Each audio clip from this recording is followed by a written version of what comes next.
Olá pessoal, tudo bem? Vamos para a nossa aula 4 sobre Python, falando a respeito de algumas particularidades da linguagem e também servindo de orientação para que você acesse o tutorial da nossa plataforma e desenvolva os exercícios compreendendo as funcionalidades de cada comando, de cada função.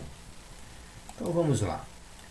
No tutorial que você vai acessar correspondente a esta aula, nós temos aqui uma novidade, o comando end.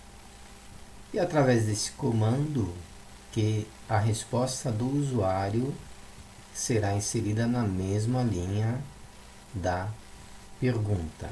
Então, por exemplo, desenvolvemos uma codificação com o objetivo de que o usuário informe o seu nome. Geralmente, quando a gente codifica, vem lá a informação, informe o seu nome. Aí abre-se uma lacuna para que o usuário responda logo na linha abaixo. Quando nós utilizamos o comando end, a resposta do usuário será na mesma direção da questão, informe o seu nome, da pergunta, informe o seu nome, ok?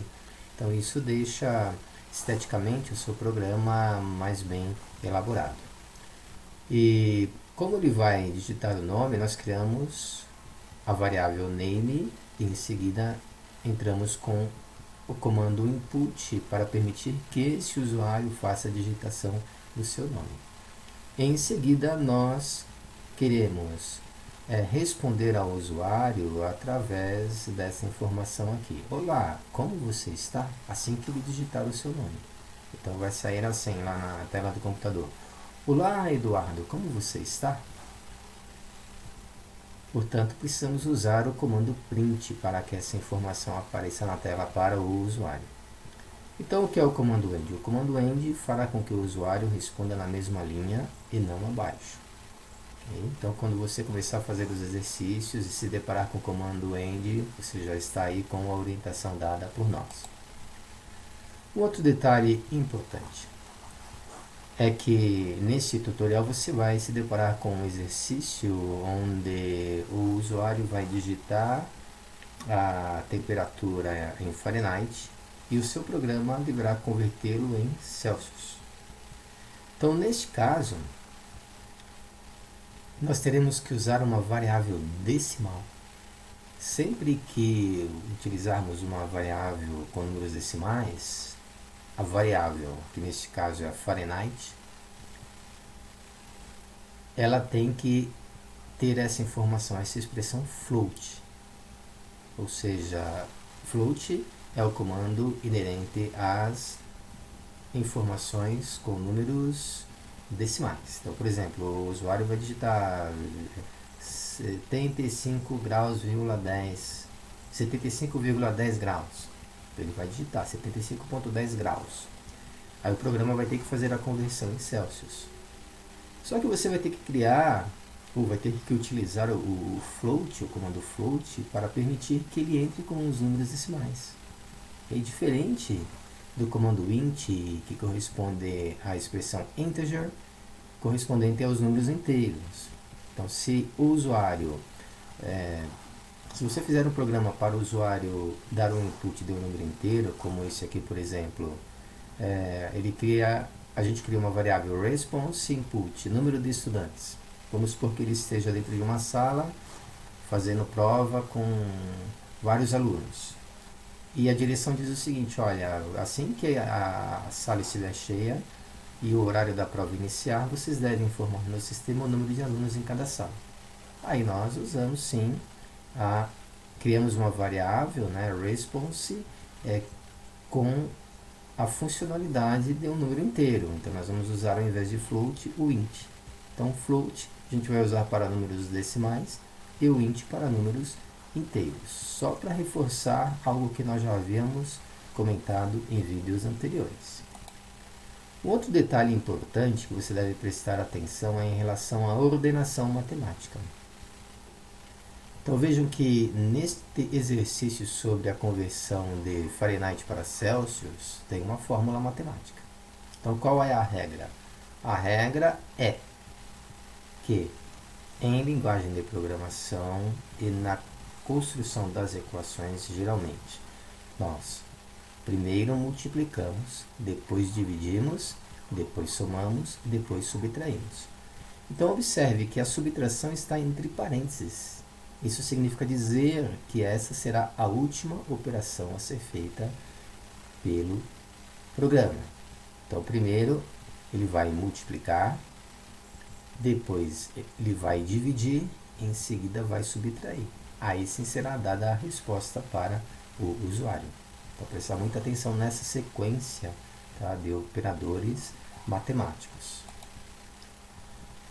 Neste tutorial também você vai começar a criar janelas, criar botões para que a interação com o seu usuário seja mais sofisticada. Então, neste caso, nós usamos a biblioteca Tkinter, que é uma interface gráfica para a criação de janelas, para a criação de botões, bem interessante. Então, em cada janela, você poderá atribuir um título, como neste caso aqui eu coloquei a AG Consult, e você poderá criar uma etiqueta com as informações bem-vindo. E aí o seu usuário, assim que abrir a tela, vai receber essa janela como uma informação. Tá? Então a biblioteca Tkinter, ela tem um recurso gráfico bem interessante para deixar o seu programa bem bonito, para que o usuário se sinta confortável ao utilizá-lo. Portanto, a biblioteca Tkinter, ela possibilita a criação de janelas de interação com o usuário. Continuando a falar sobre a biblioteca Tkinter, nós temos aqui a criação de uma variável, window, tkinter.tk, que é a responsável pela criação de uma janela. Neste caso, nós não vamos criar uma janela, nós vamos criar um botão. Então, nós vamos usar o comando tkinter button, e neste comando terá a palavra bem-vindo ao usuário. Se você quiser criar vários botões, será necessária a criação de divisões. Aí, neste caso, você vai fazer uso do comando top frame. O bottom frame, que é diferente do button. Button é botão, né? Agora o bottom tem o top bottom, ou seja, a parte de baixo, um frame na parte inferior. Então é diferente, cuidado para você não confundir o button com o bottom. E aí nós começamos a criar botões, BTN1, BTN2, BTN3, BTN4, quantos botões você quiser criar para o seu usuário. Então essa é uma parte bem interessante da linguagem Python também. E assim como você poderá criar um grid de informações. Sabe quando você abre um sistema e tem 4 opções para você clicar sobre uma caixinha? Então, por exemplo, informe teu sexo, masculino, feminino, outro gênero, e aí você vai ter que clicar em uma das janelinhas. Então, o recurso do Python, através desses comandos aqui, é que vai possibilitar a nós criarmos esses botões, esses grids de informações para o usuário, através da criação de variáveis inteiras. Olha aqui, int var. Nós estamos criando aqui uma lacuna número 1, uma lacuna número 2. E você vai ver nas expressões, dentro dos parênteses, widget, stick of value. Então, o que é o widget?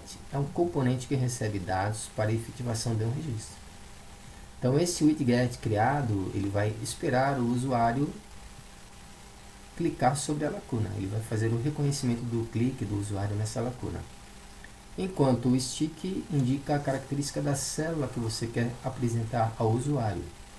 E o off-value, ele define o estado do botão ativo ou não. Tá? Então, quando o usuário clicar na lacuna, o off-value poderá reconhecer a binariedade, ou seja, 1 ou 0. Se o usuário clicou, é 1. Se o usuário não clicou, é 0. Ele fica esperando o usuário clicar sobre cada um dos grids, sobre cada uma das lacunas dos grids, ok? Então fique atento aí a essas particularidades aí do próximo tutorial. Espero que tenhamos esclarecido todas as dúvidas para você, ok? Então até o próximo vídeo. Muito obrigado pela sua atenção.